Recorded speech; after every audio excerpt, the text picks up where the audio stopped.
Faut-il conserver les statuts des personnalités qui sont liées au passé esclavagiste des différents pays? Un personnage résume ce dilemme, Jean-Baptiste Colbert, le principal ministre de Louis XIV, l'artisan de l'expansion de la France au XVIIe siècle. Oui, mais aussi l'inventeur du code noir qui réglementait l'esclavage. Pour certains, il faudrait démonter, pour d'autres, il n'est pas question d'y toucher, tout simplement. La colère gronde, on déboulonne les statues, les symboles de l'oppression sont attaqués. Ne jamais laisser une sculpture, une statue, une plaque de rue sans explication. C'est à mon avis pour moi la meilleure des vertus pédagogiques.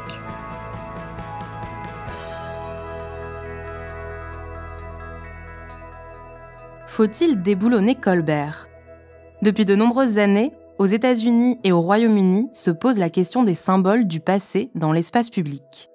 En France, on commence tout juste à en examiner les vestiges, et particulièrement depuis la mondialisation du mouvement Black Lives Matter.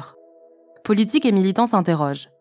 Faut-il déboulonner les statues d'esclavagistes, les déplacer dans des musées, ou les contextualiser pour ne jamais oublier? Les Mémoires vives, épisode 3. La France face à son passé esclavagiste. Ces questions résonnent plus fortement dans les villes de la côte atlantique dont les ports ont amarré les bateaux qui ont transporté des milliers d'êtres humains au XVIIIe siècle. Nantes n'a pas attendu 2021 pour s'attaquer à son passé esclavagiste. Aujourd'hui, en France, elle fait figure de pionnière. Jean-Marc Ayrault, ancien Premier ministre devenu président de la Fondation pour la mémoire de l'esclavage, a été maire de Nantes pendant 23 ans, de 1989 à 2012.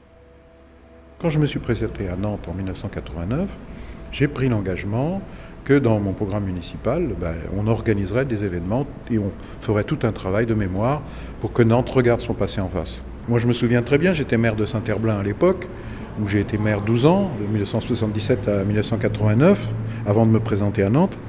Et un de mes collègues, dans mon équipe municipale, qui s'appelait Octave Sestor, originaire de la Martinique, était installé à Nantes, me dit « il faut qu'on fasse quelque chose ».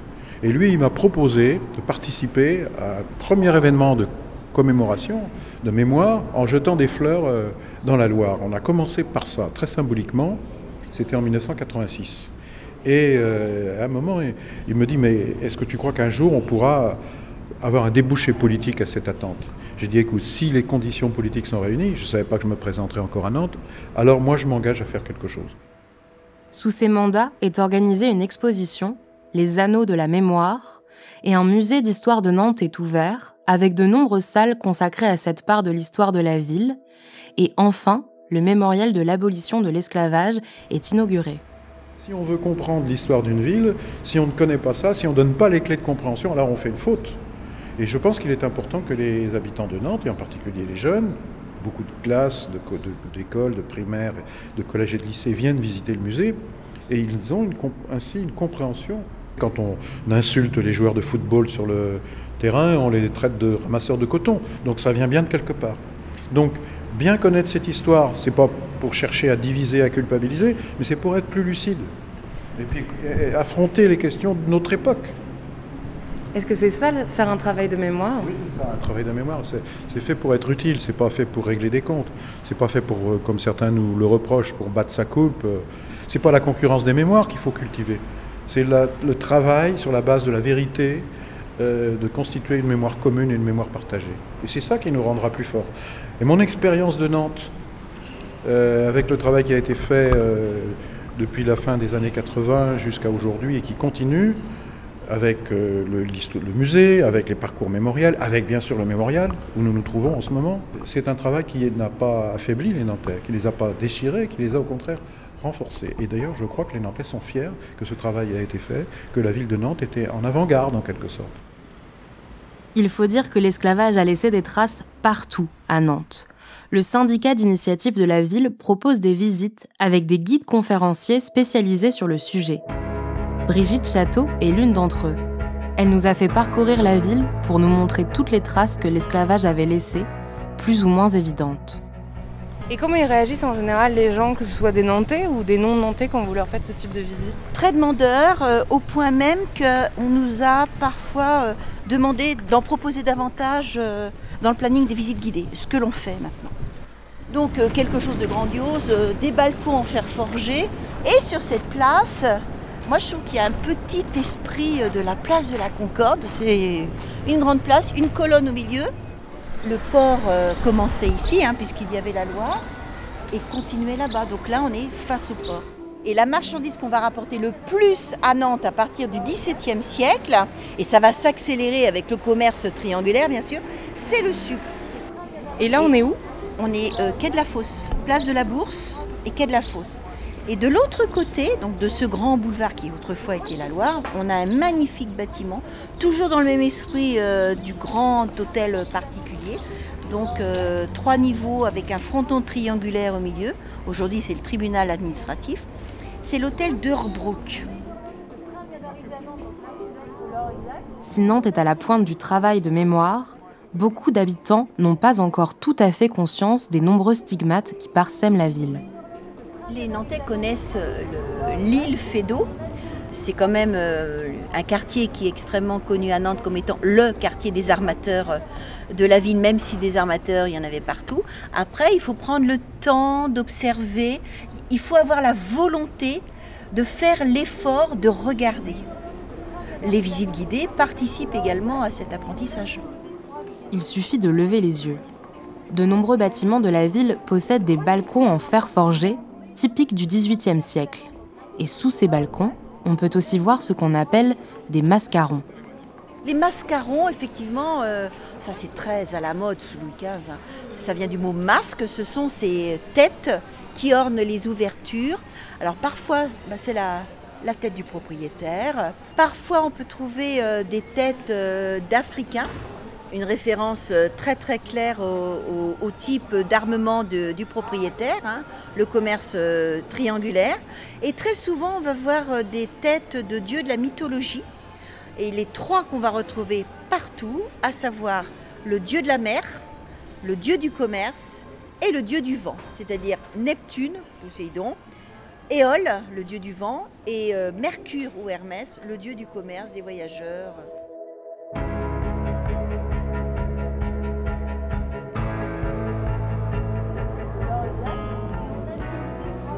Un cheminement entre le château à l'est de la ville et le mémorial de l'abolition à l'ouest de la ville. Et sur ce parcours, vous avez 12 panneaux qui expliquent ce qu'était la traite négrière en reprenant des éléments ou des objets que l'on trouve dans le château. Et nous arrivons rue Kervégan. Et là, en fait, ce panneau, il s'appelle « Les rues témoins de l'histoire » et ça permet d'expliquer rapidement que la rue Kervégan, dans le quartier Feydeau. Voilà, on explique qui était Kervégan. Donc négociant, armateur, homme politique français, maire de Nantes, activité d'armateur et de négociant, tout comme celle de la grande majorité négociants nantais de l'époque, le désigne aussi comme un des acteurs de la traite des Noirs à Nantes. Les noms de rues ne servent pas seulement à s'orienter, ils traduisent la mémoire d'une ville. À travers ces noms, une ville exprime son identité collective et son rapport à l'histoire. Ces choix ne peuvent se comprendre que par rapport au contexte qui les a vus naître. En France, la loi du 21 mai 2001 qualifie de crime contre l'humanité la traite négrière transatlantique et l'esclavage perpétré à partir du XVe siècle. Nantes a fait le choix de maintenir les noms des rues attribués à des personnalités politiques ou économiques qui ont participé de près ou de loin à la traite, pour assumer, sans stigmatiser, l'héritage de son histoire. Jean-Marc Ayrault. Moi, je pense que, notamment en ce qui concerne Nantes, le travail doit se poursuivre. Et il doit se poursuivre, par exemple, alors il y a ce qu'on appelle déjà les parcours mémoriels. Dans la ville, on va visiter tel monument, telle architecture qui a été le fruit d'investissements issus de l'enrichissement lié à la traite. Donc c'est important d'expliquer. Il y a des plaques qui sont mises. Je pense que ce travail, il faut qu'il continue. Sur les noms de rues, les noms de places, il ne s'agit pas forcément de débaptiser, mais au moins expliquer. Donc ce travail, il faut qu'il se poursuive. Il faut qu'il se poursuive, mais pas seulement à Nantes, il faut qu'il se poursuive partout. Parce qu'on a beaucoup de retard. Parce qu'à Nantes, le choix qui a été fait, c'est une plaque pour toutes les rues. Oui, mais je pense qu'il faut aller plus loin. Il faut poursuivre ce travail. parce que je pense que le visiteur dans la rue, quand il passe devant une statue de quelqu'un qui était un colonisateur, qui a conquis des territoires par la guerre, il faut qu'on explique ce personnage. Soit on garde sa statue à cet endroit, ou alors on la met dans un musée. Moi, je ne suis pas pour la destruction des statues, mais il faut expliquer. Et donc à l'Assemblée nationale, il y a une statue de Colbert. Je n'ai jamais demandé de l'enlever, il y a d'autres personnages historiques. Par contre, je pense que ça serait bien, comme au ministère de l'économie et des finances, où il y a un immeuble qui s'appelle Colbert, d'expliquer que Colbert, c'était peut-être le grand ministre de l'économie du XIV, mais c'était aussi l'auteur du Code noir, puisqu'il est à l'origine du Code noir. Et le Code noir, c'est pas rien. L'esclavage était interdit en France, dans la métropole. Et le Code noir justifie juridiquement, par un acte juridique qui s'appelle le Code noir, qu'on puisse mettre en esclavage d'autres personnes humaines, mais dans les colonies. Donc c'est une exception juridique qu'on va installer et qui va durer très très longtemps. Même après l'abolition, il y aura encore des exceptions dans les colonies, puisqu'il y aura le code de l'indigénat, il y aura le travail forcé, etc. Je pense que, au moins, au minimum, il est souhaitable qu'on explique Colbert, c'était ministre de l'économie, mais aussi le Code noir. Et la même chose à l'Assemblée nationale. S'agissant de la salle Colbert, moi j'ai été député pendant 30 ans, j'ai été président de groupe parlementaire pendant 3 mandats, donc j'ai souvent siégé dans la salle Colbert. C'est un petit hémicycle qui s'appelle Colbert, qui a été donné à l'époque de la Troisième République, donc il n'y a pas d'existence historique particulière. Il y a d'autres salles qui ont des noms, il y a la salle Lamartine qui était un abolitionniste, donc c'est positif. Colbert, moi j'avais dit pourquoi garder ce nom de Colbert dans cette salle alors qu'on a la statue de Colbert un peu plus loin. Pourquoi pas, par exemple, symboliquement donner le nom du premier député noir qui est arrivé à l'Assemblée nationale, qui arrivait d'Haïti, à l'époque Saint-Domingue, et qui a voté l'abolition de l'esclavage en 1794. Voilà, j'ai rien dit d'autre, c'est pas scandaleux, c'est pas révolutionnaire. Oh là là, ça a soulevé une polémique. Toute une polémique. Pourquoi ? J'en sais rien, c'est dire à quel point cette question est sensible.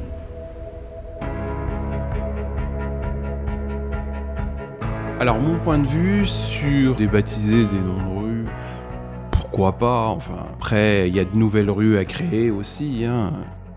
Frédéric Régent est historien, spécialiste de l'histoire de l'esclavage. Mais lorsqu'il y a des personnages de l'histoire qui sont problématiques, je crois que le minimum qui doit être fait, c'est d'expliquer leur rôle, mettre des plaques explicatives sur leur rôle. Et je préfère ça plutôt que de débaptiser la rue, qu'elle devienne rue des Pâquerettes. Limite, je préfère qu'on mette rue Colbert et puis qu'on explique que rue Colbert est celui qui a inspiré l'édit de mars 1685 qui deviendra ensuite le Code noir, plutôt que ça devienne rue des Pâquerettes. Parce que quelque part, c'est comme quand on enlève une statue... C'est une trace du passé que l'on enlève. Moi, je prends l'exemple. En Guadeloupe, vous avez la tombe du général Richepense, celui qui a rétabli l'esclavage en Guadeloupe. Et je pense que voilà, c'est une trace du passé, c'est une archive du passé, d'autant que c'est pas une statue qui a été mise à sa gloire. C'est son tombeau. Pour moi, c'est une archive de pierre et on brûle pas les archives de papier, on détruit pas les archives de pierre. Ne pas déboulonner. Une position que le président Emmanuel Macron a fermement défendue lors d'une allocution le 14 juin 2020. La République n'effacera aucune trace ni aucun nom de son histoire. Elle n'oubliera aucune de ses œuvres. Elle ne déboulonnera pas de statues. Nous devons plutôt lucidement regarder ensemble toute notre histoire. Aujourd'hui, il y a tout un débat sur la question de l'histoire et de la mémoire. On a tendance à confondre histoire et mémoire. Mam Fatou Niang est maîtresse de conférences en études françaises à l'université de Carnegie Mellon aux États-Unis. Elle est également photographe et réalisatrice du film Marianne Noire et travaille sur les questions de mémoire. On voit ce débat qui part dans tous les sens. Je me rappelle des mots de Macron qui disait la République n'effacera pas de nom, la République ne fera pas tomber de statues. Et moi, la réponse que j'avais par rapport à ça, c'est montrez-moi où sont les statues de Pétain qui restent encore en France. Est-ce qu'on retrouve encore des écoles qui portent le nom de Pétain ?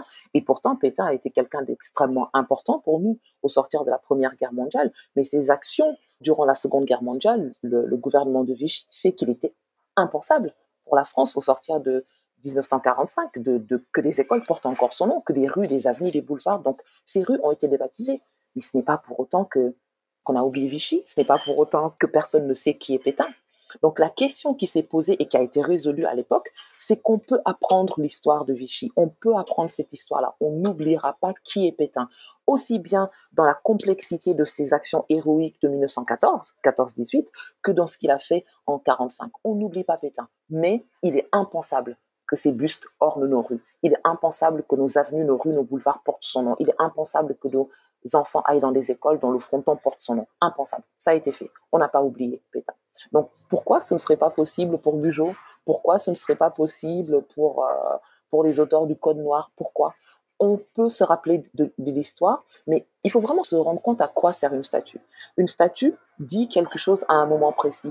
Elle dit une certaine idée de la domination. Elle dit, pour revenir au mot de Renan, ce qu'on veut retenir de notre histoire. La statue, la rue est le fruit d'une sélection.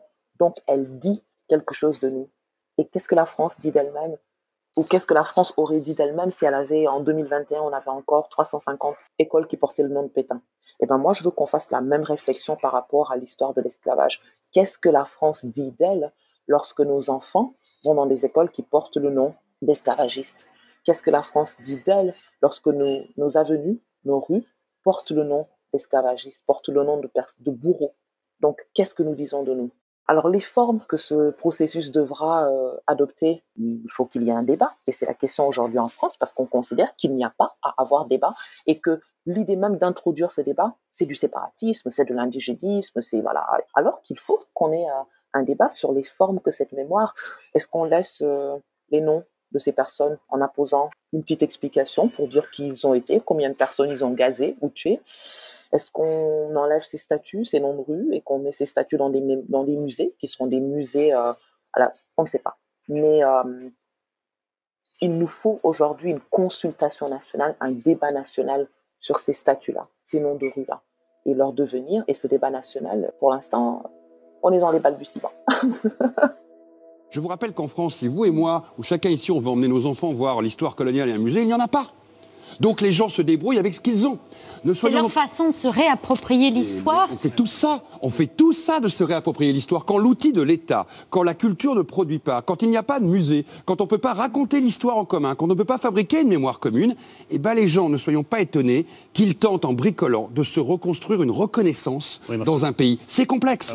Mais le déboulonnage de la statue, c'est un refus de la complexité. Moi, ce que j'ai apprécié dans ce qu'on a entendu là, cette jeune femme américaine, cette jeune femme, elle réclame, au nom de cette complexité, elle réclame un débat. Voilà, un débat contradictoire, et ensuite on prend des décisions. Là, il y a un côté, on s'attaque à un symbole, on se donne bonne conscience et on refuse la complexité. Je ne trouve pas que ça soit une procédure démocratique, et je ne suis même pas sûr que ça fasse avancer quelque cause que ce soit. Voilà, je partage ce point de vue. C'est-à-dire que, moi d'abord, je suis contre déboulonner. Un historien ne peut pas être d'accord pour déboulonner un élément de patrimoine. Excusez-moi, mais ce serait l'antinomie même d'être historien. Non, mais par contre, elle proposait de les déplacer dans un musée. Ah, mais oui, s'il y avait un musée. Alors, entièrement d'accord. Au moins, c'est de quoi va être rempli notre musée. L'histoire n'est pas rentrée dans un musée. Il est là le problème. Attendez, on va même être encore beaucoup plus factuel. Il y a 12 744 musées en France. On a fait 23 musées du sabot et on n'a aucun musée d'histoire coloniale. La pédagogie, c'est parler, c'est les mots. Trouver les mots. Parler de l'histoire. Pour moi, il n'y a pas 4 chemins. Je vais vous donner un exemple qui est inconnu de manière absolument criminelle. L'un des bâtiments les plus célèbres de France, le Palais de l'Élysée, construit en 1718, inauguré autour de 1720-1721. Donc le Palais de l'Élysée, il a été construit et entièrement financé par un armateur qui s'appelait Antoine Croizat, qui voulait y loger sa fille, je crois. Antoine Croizat, et à l'époque, on nous dit qu'il est l'homme le plus riche de Paris. Et Antoine Croizat, à l'époque, est un armateur qui a fait fortune dans le commerce des esclaves, qui sont fournis, donc qui sont pris en Afrique pour être fournis dans les colonies espagnoles, la Louisiane, etc. Il est à la tête d'une fortune absolument colossale. C'est l'un des premiers propriétaires terriens de la Louisiane. Il crée la compagnie de la Louisiane. Et donc, voilà, le palais de l'Élysée est un palais négrier. Je connais beaucoup ce qui se passe autour de Paris. Je pense à un autre grand bâtiment de notre patrimoine architectural, la Banque de France. Je pense à la Caisse des dépôts. Ce sont des choses qui sont absolument intégrées à notre imaginaire architectural, à notre patrimoine architectural, et qui sont liées, dont le financement, la construction et les opérations sont absolument directement liés au commerce de l'esclavage. Donc ça, c'est notre passé, c'est notre réalité. On passe tous les jours devant le passé de l'Élysée, on ne le sait pas. Donc la solution, c'est très simple. Il faut révéler cette histoire, il faut qu'elle soit connue. Et pour moi, c'est extrêmement important parce que le lien entre le passé et le présent, il nous accompagne tout le temps. Lorsqu'on pense qu'être français, c'est avoir participé à cette grande histoire, à l'élaboration de ce grand pays, et qu'on a une certaine vision de l'autre, du différent, de l'arabe, du musulman, du noir, comme quelqu'un qui est le résultat d'un transport post-colonial, de quelqu'un qui serait venu en France post-1945, post-1970 et qui était attiré par les Trente Glorieuses, etc., ou qui n'est en France que pour profiter de la générosité de l'État, de la générosité des allocations. Ce discours est très, très prégnant. Et de ne pas se rendre compte que cette personne, son compagnonnage avec la France date de beaucoup plus longtemps et que ses ancêtres ont contribué de manière par leur sang, par leur sueur, par l'extraction des ressources de leur pays d'origine, à l'élaboration, à la construction de ce passé, et que ce sang, cet argent, il est visible dans nos noms de rue, il est visible dans les statues, mais il est aussi partout, dans nos écoles, les bâtiments, dans nos institutions, dans les grands hôtels qui aujourd'hui abritent nos ministères, abritent révéler ce patrimoine-là. Et ce n'est pas dans une veine de revanche ou dans une veine d'amener de la repentance, mais c'est vraiment révéler l'histoire telle qu'elle s'est véritablement déroulée et donc créer ce nuage de mots qui pour moi est extrêmement important pour donner une image mentale aux Français de ce qu'est la place de l'esclavage dans notre histoire commune. L'esclavage n'est pas une histoire, ce n'est pas passé. On n'est pas dans du passé. On est dans quelque chose dont les ramifications sont encore extrêmement présentes et on touche ce passé tous les jours. Lorsqu'on va à la mairie du 20e, lorsqu'on visite l'Élysée, lorsqu'on visite Nantes, lorsqu'on rentre dans des écoles à Nantes, ce passé, il est là, sauf qu'il est silencieux et il faut le désilencier. Pierre-Guillon de Princé est un descendant d'armateurs. Pendant les Journées du patrimoine, il organise des visites guidées sur le passé esclavagiste de la ville de Nantes. Je suis descendant d'une famille d'armateurs négriers. Ça n'était pas caché dans ma famille, mon père nous en parlait, mais on n'avait pas beaucoup de détails. Donc le sachant, lorsqu'il y a eu une exposition Les Anneaux de la Mémoire en 1992, j'étais allé la voir, je l'avais trouvée très intéressante. Et puis plus récemment, j'ai un de mes petits-enfants qui m'a interrogé sur ma généalogie. Il s'est trouvé intéressé, il voulait voir mon arbre généalogique, donc je l'avais remis à jour et j'avais bien mentionné dessus qu'il y avait eu ces 2 générations d'armateurs négriers. Et puis comme j'avais 8 petits-enfants, dont 6 étaient ados ou voire pré-ados, je me suis dit tant qu'à faire, je l'envoyais aux 8. Et puis c'est l'aîné de ma fille, un autre donc de mes petits-enfants, quand il a vu ça, il a dit mais c'est la honte. Alors je me suis dit ça nécessite quelques explications. Si les débats sont encore vifs, les actions de Nantes en matière de mémoire semblent une bonne piste à suivre pour les autres villes de France. C'est l'avis de Michel Cocotier, président de l'association Mémoire de l'Outre-mer à Nantes depuis une dizaine d'années. On a quand même là une évolution sur 30 ans qu'il faut saluer. C'est un sujet qui est tabou à l'époque, en 1980, et qui est publiquement, avec un mémorial de grosse dimension, affiché comme étant notre passé, à nous Nantais, nous l'affrontons. Donc, on ne peut pas ne pas être satisfait. Pour preuve, on nous envie à Bordeaux, à La Rochelle, à Saint-Malo, même s'il y a eu d'autres avancées, qui sont d'ailleurs bien souvent nées de cette situation en avant-garde de la ville de Nantes. On nous envie, donc ça veut dire que ce travail, il a été mené comme précurseur, avec une volonté de faire face à ce passé sans honte.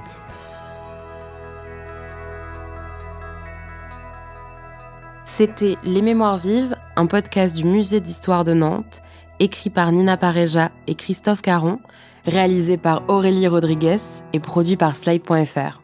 Pour aller plus loin, retrouvez les références citées dans cet épisode dans la description de ce podcast. Vous pouvez aussi vous rendre sur le site du musée à l'adresse châteaunantetoutattaché.fr ou sur celui du mémorial, mémorial.nantes.fr. Retrouvez tous les épisodes sur Slate Audio ou sur vos plateformes de podcast préférées.